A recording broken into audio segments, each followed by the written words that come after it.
शिवराज सरकार में महिलाओं बच्चियों से ज्यादती दुराचार के मामले थमने का नाम नहीं ले रहे। दुराचारी अपराधी बेखौफ होकर घिनौनी करतूतों को लगातार अंजाम दे रहे हैं। ताजा मामला मंडला का है। यहां एकलव्य आवासीय स्कूल में एक टीचर की घिनौनी हरकत सामने आई है। टीचर पर 14 साल की मासूम छात्रा से अश्लील हरकत करने का मामला सामने आया है। जहां आरोपी टीचर की हरकत के बारे में जब छात्रा ने हॉस्टल अधीक्षक को बताया तो हॉस्टल अधीक्षक ने भी छात्रा की मदद नहीं की।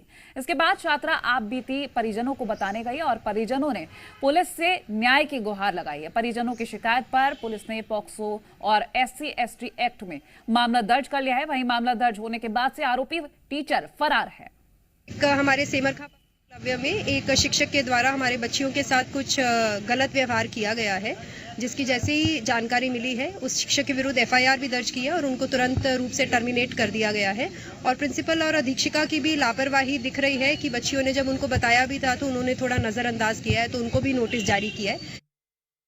सहयोगी प्रेरणा लगातार हमारे साथ लाइव बनी हुई है। प्रेरणा, देखिए, अब से कुछ दिन पहले एक मामला सामने आया था जहां वॉशरूम के बाद छात्रा से टीचर ने अश्लीलता की थी और वो भी फरार हो गया था। एक बार फिर ऐसा ही ये मामला सामने आ गया है जहां ऐसा लग रहा है कि शायद ऐसे मामले थम पाए, क्योंकि इन पर कोई जोर नहीं रह गया है, कोई खौफ नहीं रह गया, किसी भी तरह से कहीं भी शुरू हो जाते हैं। और 14 साल की छात्रा है जिसके साथ छेड़खानी की गई है। निश्चित रूप से कोमल, और कह सकते हैं कि शिवराज सरकार में महिलाएं अब घर के बाहर निकलने में भी डर रही हैं, क्योंकि कई तरह के मामले सामने आए। लेकिन अब ये कह सकते हैं कि शिवराज सरकार में बच्चियां स्कूल जाने से भी डर रही हैं। वो इसलिए क्योंकि स्कूल से ये मामला सामने आया है जहां पर बच्ची के साथ इस तरह का कृत्य किया गया। लेकिन बड़ी बात ये कि ना तो वहां पर सुध लेने वाला कोई प्रिंसिपल था, हॉस्टल अधीक्षिका तक इस पूरे मामले में संलिप्त निकलकर सामने आई है।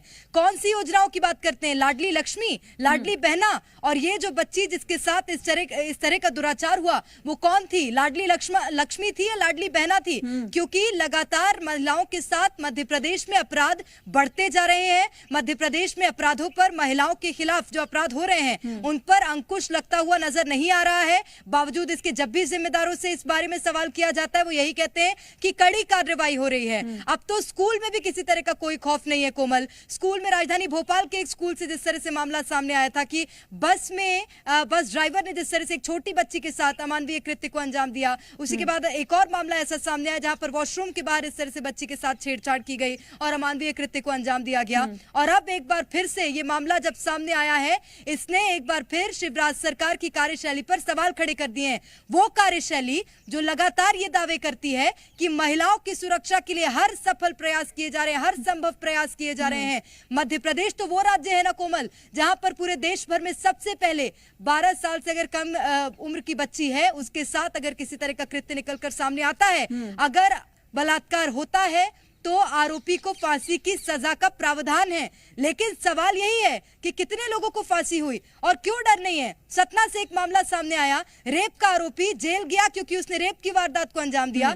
जेल से बाहर छूटा, उसने फिर से वही वारदात को अंजाम दिया। रीवा से इस तरह के मामले सामने आए जहां पर आरोपी इस तरह से खुलेआम किसी बिना डर के अत्याचार कर रहे हैं, महिलाओं के साथ दुराचार कर रहे हैं। कोई डर नहीं है कोमल। महिलाएं कहां सुरक्षित हैं? बार बार यही सवाल खड़ा हो रहा है। सवाल यही कि लाडली लक्ष्मी, लाडली बहना आखिर कहां सुरक्षित हैं? कब ये सुरक्षा का जो दावा किया जाता है वो पूरा होता नजर आएगा? चुनावी वक्त और इस तरह की जब घटनाएं सामने आती, बड़े सवाल खड़े होते हैं। बहुत शुक्रिया प्रेरणा, ये महत्वपूर्ण जानकारी हमसे साझा करने के लिए।